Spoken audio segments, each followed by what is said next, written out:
Comment utiliser intelligemment la période de mai jusqu'à mi-juin, grosso modo. Pourquoi je dis mai? C'est la période entre la fin des cours et souvent c'est en mai et le début des prépas d'été qui commence en général entre mi-juin et début juillet. Et ce moment-là, c'est un moment qui est en or, je pense, et que beaucoup vont gaspiller parce que souvent j'ai des élèves qui m'appellent et qui m'expliquent leur situation et qui me disent qu'ils vont faire une prépa l'été. Et je dis, mais là, tu fais quoi? Ah bah là, je fais pas grand-chose, j'ai bientôt fini les cours, machin. Et en fait, qui attendent que la prépa commence. Mais ça, c'est pas possible. Ça, c'est vous devez vous optimiser chaque minute de votre temps, surtout que là, on se rapproche quand même de l'examen. Donc, pour optimiser cette période-là, ce que vous pouvez faire, c'est finaliser des fiches que vous avez éventuellement déjà commencé à faire ou finaliser des fiches que vous avez déjà rédigées quand vous étiez à la fac. Ou bien, mais attention, vous ne commencez pas à faire des fiches aujourd'hui, hein. Je dis bien finaliser. Ou commencer à utiliser des fiches si vous voulez travailler avec des supports qui sont déjà prêts. Si tu es en stage, il faut que tu optimises ton stage en essayant de travailler sur des dossiers qui correspondent aux matières du CRFPA. Et l'idéal, c'est de travailler sur des dossiers qui correspondent quand même, moi je dis la priorité au droit des obligations, parce que c'est la matière la plus difficile et dans laquelle les étudiants se mangent en général souvent des boîtes, hein. Mais si tu veux pas que ça soit ton cas, eh ben, faut prendre le droit des obligations d'une manière beaucoup plus pratique et beaucoup moins scolaire. Donc pour ça, ça passe par les stages et par les bons conseils d'un avocat. Je te conseille pendant cette période également de reprendre les points de blocage que tu as identifiés pour chaque matière. L'idée, ça va être de commencer en fait par les points de blocage, même si c'est pas ce qu'on va avoir tendance naturellement à faire. Surtout pas, faut surtout pas faire ça. Donc, reprendre les points de blocage pour que ce ne soit plus des points de blocage lorsque vous allez euh, être dans le dur et commencer à vraiment vous entraîner. Et ce que vous pouvez faire aussi, c'est mettre en place un planning, votre planning estival dans les grandes lignes. Pour moi, je vous conseille d'avoir une idée du nombre d'entraînements que vous allez faire et pour quelle partie des cours, en fonction de ce que vous ne maîtrisez pas bien, vous allez devoir accentuer les entraînements. Et enfin, je vous conseille de vous mettre dans le même rythme de travail que vous aurez cet été, sans pour autant vous mettre une pression de malade, mais quand même de bien commencer à vous y mettre. Et en fait, l'idée de cette période, c'est une période de révision, d'assimilation, excusez-moi, et de reprise des fondamentaux.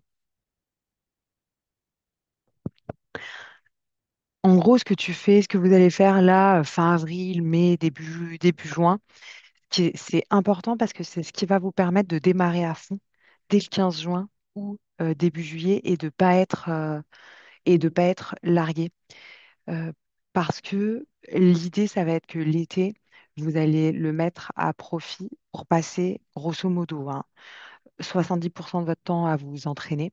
Et pour vous entraîner un minimum correctement, vous devez être un minimum prêt.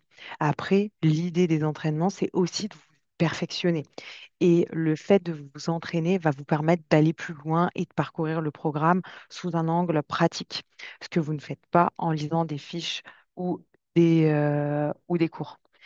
Hum, Ça me conduit à mon troisième point qui va être comment structurer sa prépa estivale, quel rythme, quelle méthode.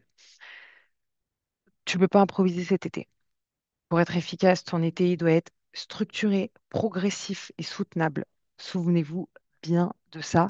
Et en fait, l'idée, ça va être de monter en puissance sans vous épuiser. Si vous vous épuisez, votre taux de concentration va diminuer, votre stress va augmenter, la peur va augmenter, donc la concentration va encore plus diminuer, la motivation va encore plus diminuer, et vous allez entrer dans ce cercle vicieux-là. Et s'il y a beaucoup de candidats qui se préparent à l'été, qui ne passent au final pas le CRFPA, donc l'idée, c'est de ne pas faire partie de ces candidats-là. Pour ça, il faut bien structurer sa préparation en amont.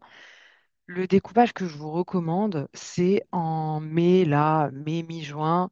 C'est vraiment une période pour assimiler les fondamentaux et revoir les bases et poser vos premiers jalons méthodologiques.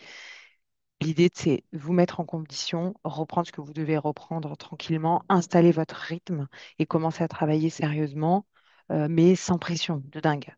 Pas avec pression, mais pas de dingue. En juillet, l'objectif, ça va être de renforcer vos acquis et de débuter les entraînements. Et tu peux intégrer progressivement des exercices d'entraînement hors conditions d'examen et les cibler sur ce que tu maîtrises pas bien et ensuite intégrer les entraînements en conditions d'examen quand tu es assez suffisamment prêt. Et ce que je te conseille là, enfin, de faire à partir du mois de juillet, il n'y a pas besoin de s'affoler pour moi, ça va être de commencer à vous entraîner à la note de synthèse.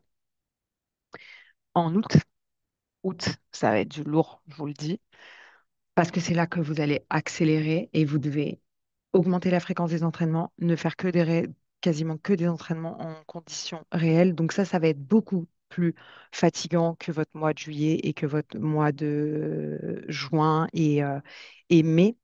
C'est pour ça que le repos est vachement important parce que vous allez aller crescendo. Et donc là, ça va vous permettre aussi de stabiliser ce que vous avez appris et les simulations, ça devienne vraiment votre priorité pour être prêt mentalement et techniquement. Et c'est en août et pas avant. Alors, il y a beaucoup de prépas qui aiment bien commencer leur préparation en vous faisant corriger les annales. Moi, ça, c'est un truc, ça me dépasse.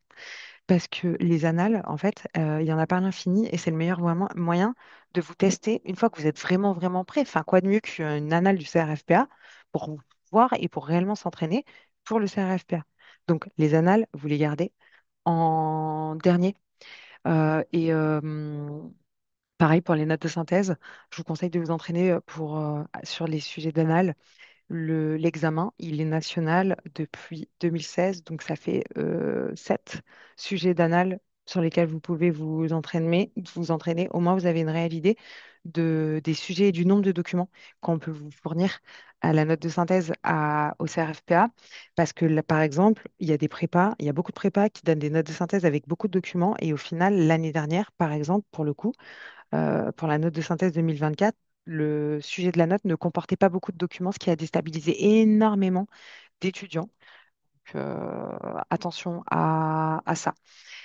Grosso modo, une semaine type pendant l'été, elle doit inclure des révisions ciblées et vous ne faites pas de relecture passive parce qu'en fait, là, vous n'avez pas le temps. Vous vous en rendez pas compte, mais ça va passer à une vitesse dingue et vous n'avez pas le temps. Vous devez être vraiment actif dans tout ce que vous faites. Des entraînements réguliers, même s'ils sont courts, c'est pas grave. Des temps de repos pour maintenir votre énergie. Très, très, très important. Après, vous allez culpabiliser de ne pas bosser. Ouais, mais pendant que moi que je bosse, l'autre il avance, machin. Rappelez-vous, votre repos, le repos, ça fait vraiment partie de la productivité et votre cerveau, vous devez le bichonner. Et en plus, si vous ne faites pas ça et si vous vous retrouvez à être fatigué au mois d'août, ce qui va vous arriver, hein, et ben, vous allez vouloir vous arrêter pour vous reposer parce que vraiment vous n'en pouvez plus. Sauf que vous allez prendre cette décision une fois que vous êtes allé puiser dans vos retranchements et vous allez avoir besoin de beaucoup de temps pour récupérer. Par exemple, je sais pas, je dis n'importe quoi, 4 ou 5 jours complètement off, c'est pas un truc de fou, hein, mais 4 ou 5 jours complètement off, voire des fois plus, enfin, que si vous aviez pris par-ci, par-là, des petits jours de repos, des petites après-midi de repos, et ben ça, vous serez pas dans ce cas-là, vous serez plus reposé et vous n'aurez pas à prendre sous la contrainte du repos. Donc vachement important ça. Je parle par expérience. Donc là-dessus, il faut me faire confiance. Et un rythme réaliste, comme parce que plus le temps va passer, vous allez en vouloir en faire. C'est bien, mais c'est pas bien. Parce que mieux vaut 6 heures vraiment, vraiment efficaces que des journées de 10 heures. Une journée de 10 heures, vous pouvez pas être efficace quand vous révisez le CRFPA parce qu'on fait un truc de fou. Et en fait, techniquement, c'est super compliqué, c'est dur, c'est dense, on doit s'entraîner. Vous avez vraiment besoin de votre cerveau et faites quelque chose de réaliste, soyez productif. Et je reviens à mon histoire de note de synthèse. Pour la note de synthèse, pas besoin d'en faire 15 ni 10, mais vraiment, ce que je recommande, moi, c'est d'en faire 4 à 6, c'est largement suffisant parce que, mais avec une vraie méthode et avec les bons réflexes. Si vous avez la bonne stratégie, si vous avez les bonnes astuces, si vous connaissez les erreurs à ne pas commettre, vous allez progresser sur chaque sujet. Et 6 notes de synthèse, mais c'est vraiment très largement suffisant pour faire une bonne note de synthèse. Après, toutes les notes de synthèse que vous allez faire en plus, je dis pas que vous n'allez pas progresser, mais très souvent, vous allez stagner par rapport à vos notes. Et puis surtout, ben, là, l'été, votre temps est beaucoup plus précieux que pour quelqu'un qui se prépare l'année. Donc, il faut être pragmatique, il faut être stratégique, et c'est du temps que vous n'allez pas passer à réviser, par exemple, le droit des obligations, ou bien la procédure. Si vous ne maîtrisez pas bien la procédure, voilà, vous avez compris l'idée. Et en- euh, donc, voilà, pour la note de synthèse. Et ce que je voulais vous dire aussi, si tu es en prépa estivale, euh, suis le cadre qu'on te propose, oui, mais essaye de l'adapter à ton rythme et à ton emploi du temps. Et tombe pas dans le piège de je fais tout ce que me dit de faire de la prépa, parce qu'il faut savoir que les prépas, elles font faire la même chose à absolument tout le monde, alors que vous êtes absolument tous différents, avec des difficultés différentes, avec des disponibilités différentes. Donc, réfléchissez à votre propre stratégie, à vous en amont, et puis ensuite, quelle que soit la prépa que vous choisissez, vous allez choisir dans la prépa les supports qui vous correspondent.